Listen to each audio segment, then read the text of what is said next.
решила создать такую атмосферу уютную. Включила фоновое видео в виде костра, потому что огонь, мне кажется, имеет какое-то невероятное воздействие на человека.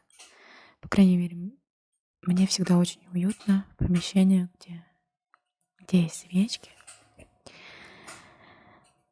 где есть камины.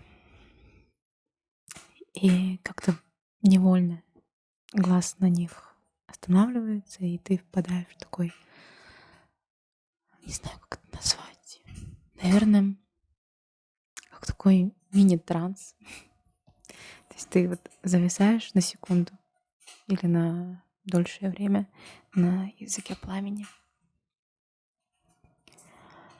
И как-то непонятно, о чем ты в этот момент думаешь, но проваливаешься куда-то. В общем, я подумала, что это очень приятная атмосфера, поэтому решила начать с нее мое новое видео. Получился такой большой период без видео. Это у меня компьютер садится. Дает сигналы, что нужно зарядиться. Потом заряжу. В общем, образовалась такая пауза. Я не выпускала видео целый месяц. И почти, наверное, каждый день, за исключением тех 10, что были официальными каникулами. В эти дни я себе вообще ничего в голову лишнего не пускала. Ни рабочие задачки, ни какие-то такие моменты, что я что-то обязана сделать. То есть я решила, что в эти 10 дней я ничего никому не обязана. Вот. Но по истечении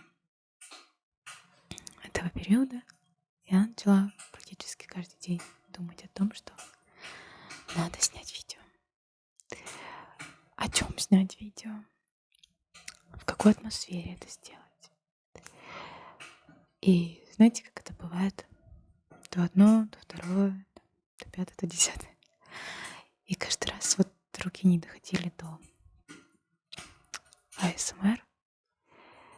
Но сегодня у меня появилось свободное время, желание, что самое главное. Мне кажется, это даже важнее, чем наличие свободного времени, потому что если есть желание, то время ты всегда найдешь. И вот сегодня все пазлы совпали. И я подумала, все, настало время. Пора записать видео. Мне вообще очень нравится следовать импульсам. Не всегда, конечно, это получается, но в большинстве случаев я все-таки пытаюсь двигаться именно в сторону своих желаний. И, честно говоря, эти предыдущие полгода, я делала на этом акцент чаще всего. И именно такое поведение, такая тактика стала моей такой безопасной зоной, что ли. Вот чем больше я прислушивалась к себе, к тому, какой шаг я хочу сделать в данную секунду, в данный момент, тем внутри как-то мне спокойнее было, что ли. Сейчас объясню. Например, в работе я часто очень тревожна. Я очень много переживаю за какие-то мелочи, которые наверняка можно было опустить, и они бы не тратили мой ресурс. А так я на них прям расплескиваюсь. И И в итоге ощущение, что я просто выжата как лимон. И тут я подумала, а зачем? Зачем, Махаббат, ты это делаешь? Давай попробуем по-другому. И начала действовать спокойнее, размеренно, без ощущения, что меня кто-то наругает или кто-то раскритикует. И как-то вот работа с этого момента пошла. Как бы объяснить? Хотелось сказать как по маслу, но это неправильно будет. Как-то мягче точно стало. То есть я перестала себя грызть. И стало комфортнее общаться с людьми.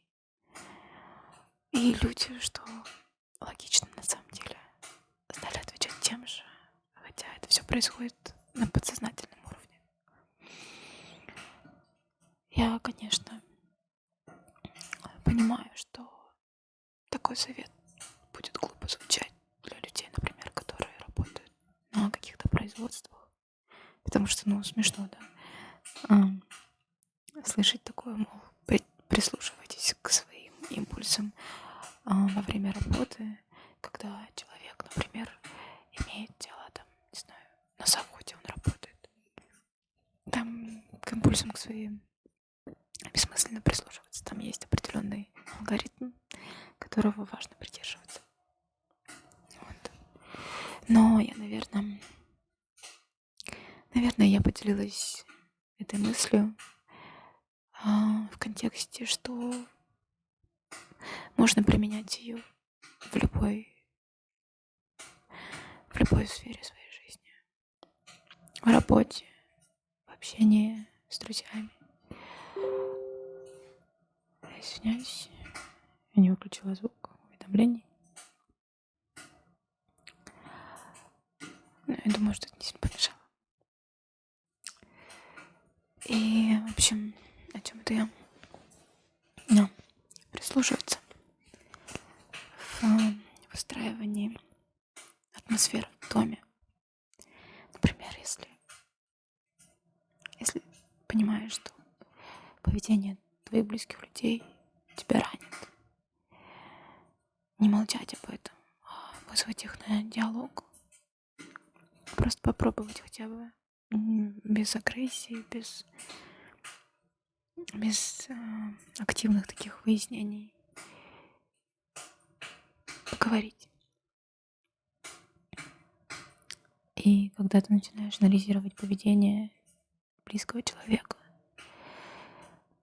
почему он там ведет тем или иным образом себя по отношению к тебе, невольно, по крайней мере, у меня так было, невольно подтягиваются и твои пробелы в поведении в отношении любимого человека, будь то мама, муж, ребенок, тетя, дядя, бабушка, дедушка, неважно.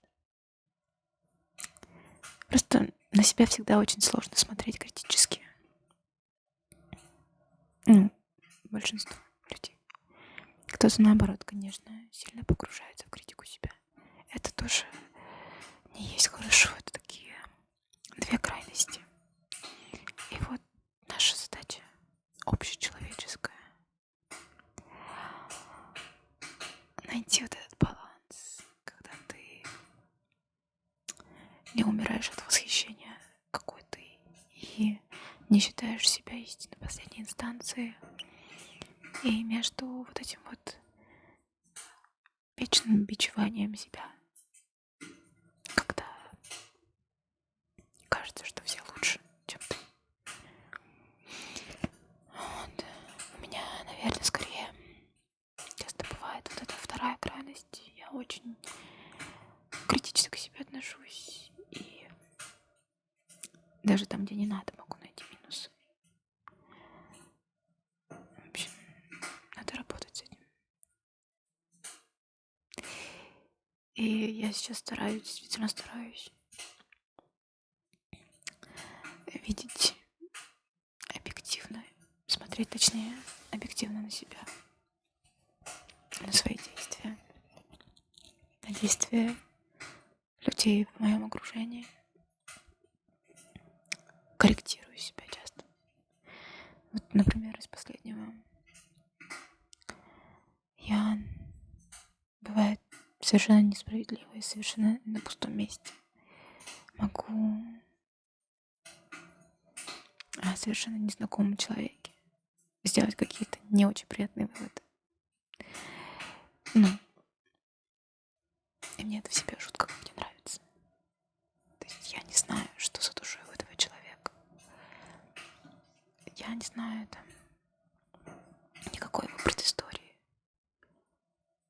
Но я уже сформировала какой-то образ для себя, возможно, ошибочный. И опорой всегда в такие моменты для меня становятся какие-то нюансы в поведении, которые для меня, допустим, недопустимы. И они меня отталкивают, соответственно, человек сразу для меня становится каким-то отрицательным персонажем. Хотя не факт.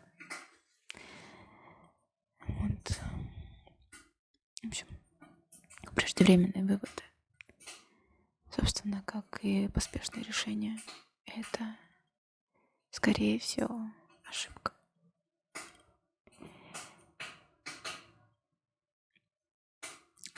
И вот я, кстати, недавно прочитала хорошую мысль такую,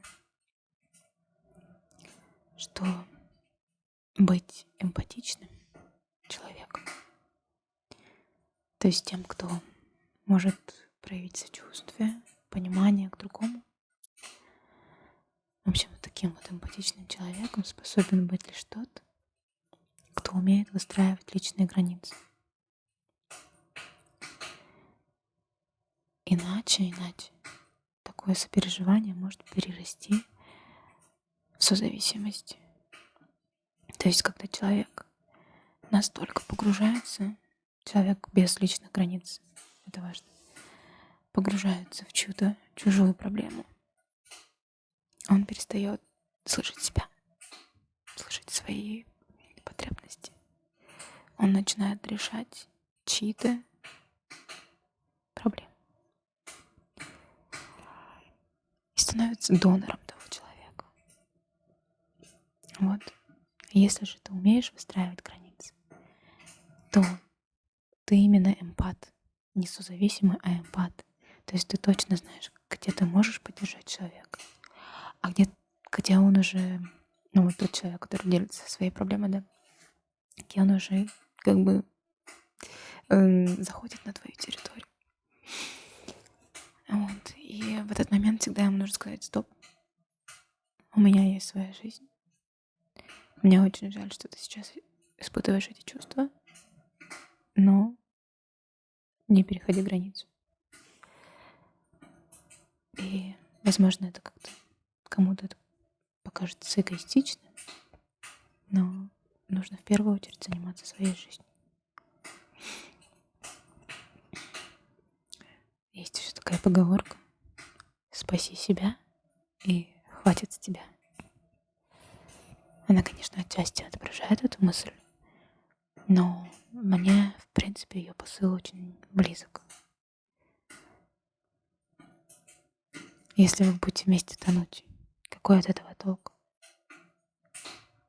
Нужно сохранять внутренний огонь, не давать ему тухнуть, не тушить ему самому и не позволять тушить его людям со стороны. Такая вот умная Маша я. Вот. Но знаете, вот чем хороши такие рассуждения? Тем, что когда ты даешь совет кому-то или вот так вот разбираешь эмоции вслух, ты можешь сделать какие-то приятные открытия для себя, неочевидные. Вот. Я, например, когда начинала это видео, я вообще я не думала, что дойду до этих рассуждений. У меня нет никакого сценария, есть просто желание. И вот я, ведомая этим желанием записать АСМР видео, пришла к тому, что вот сижу, рассуждаю на какие-то околофилософские темы. Но я надеюсь, вас это не разочарует.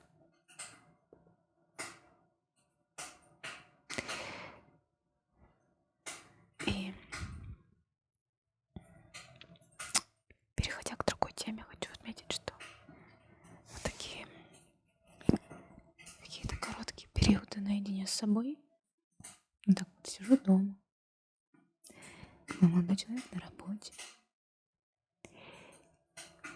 плюс-минус какие-то все дела я выполнила. И вот появилось это окошко свободного времени, которое я могу уделить своим хобби, своим мыслям, не знаю, общению по переписке с подругами, уходу за собой. И это на самом деле так ценно. Это такие мелочи вроде как, но они безумно наполняют счастьем.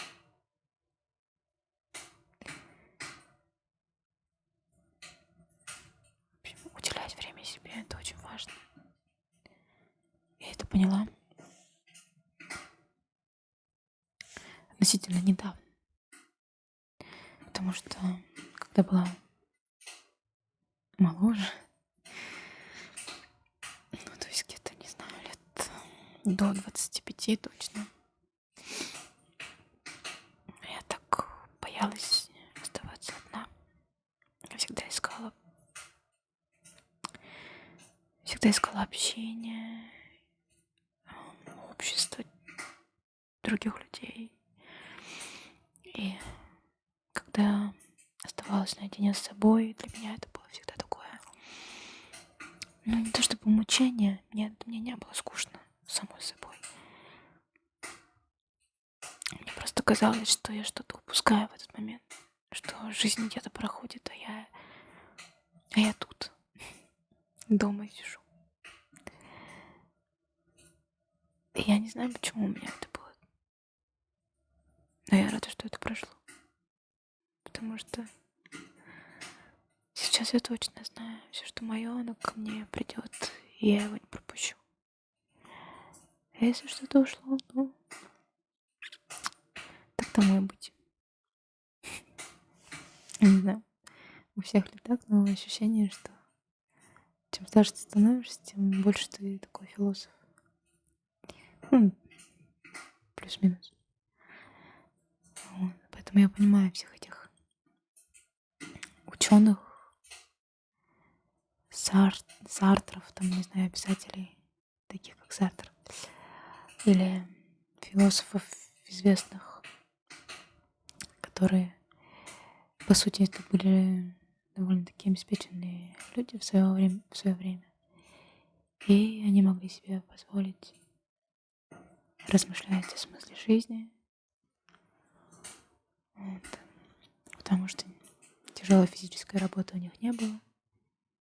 Не было вот этого желания, точнее, потребности во что-либо, точнее, не так, сделать что-то, чтобы выжить, да.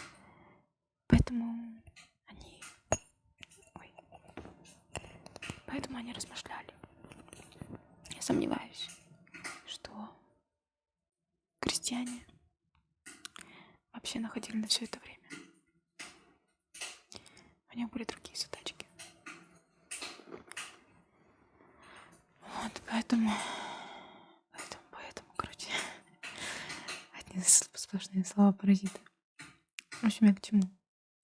Потому что, когда находишь свободное время для себя, не чрезмерно, конечно, не, не злоупотребляя вообще. Так, не знаю, минут 15-20 отдыха самим собой. Всегда появляются какие-то интересные мысли. Как будто твои мысли в голове, они обретают словесную форму и звучат совершенно иначе, чем тебе казалось. Вообще по-другому.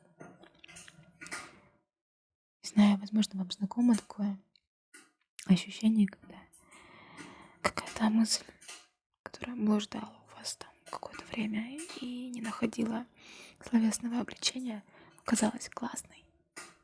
Но как только вы начали ее проговаривать, все сыпалось. Все казалось таким незначительным. И такое же происходит и наоборот. Когда тебе кажется, что есть причина, которая не стоит и медного гроша, но как только ты начинаешь ее высказывать, обдумывать, вдруг внезапно понимаешь, что она намного глубже, чем казалось. Я не знаю, насколько моя мысль понятна и не запутана. Ощущение, что я просто ерунду какую-то говорю. Вот. В общем, я очень рада, что сейчас мой перерыв в месяц прекратится. И я постараюсь последующие видео делать уже с меньшей разницей во времени. У меня есть парочка идей. Они не слишком сложные, но требуют кое-какой подготовки. И в качестве спойлера могу сказать, что одна из них касается моего хобби. Хотя мне сложно так называть, наверное, моей... Как бы это назвать? Моего такого сердечного интереса. Потому что я не могу равнодушно вообще проявить равнодушие к нему. Это помощь собакам из приюта, где я уже почти 2 месяца или уже 2 месяца волонтер. Я очень люблю собак. Вот очень-очень. И я их одновременно еще и боюсь. Как бы я понимаю, что это животные, что нельзя терять рядом с ними бдительность. Но при этом я очень их люблю.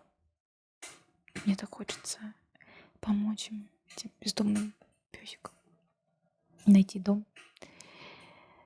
И хочу сделать следующее видео. Такую небольшую ролевую игру. Анкетирование с человеком, который придет собирать собаку. Потому что многие думают, что прийти в приют и забрать собаку может вообще любой. Нет. Хороший волонтер всегда проведет не общение, а как назвать, беседу. Беседу с потенциальным владельцем. И чтобы понять, насколько серьезны его намерения, не обидит ли он животное после, не отдаст ли его в приют обратно или не выкинет ли его на работу. На улицу вообще. В общем, это важно. И поэтому я подумала, что почему бы не снять такое ролевое видео. В общем, до новых встреч. Спасибо большое, что вы посмотрели это видео. Послушали мои витиеватые мысли. Если вам что-то откликнулось, вы напишите, пожалуйста, потом в комментариях. Я на самом деле так благодарна, что у вас здесь сейчас уже 20 человек.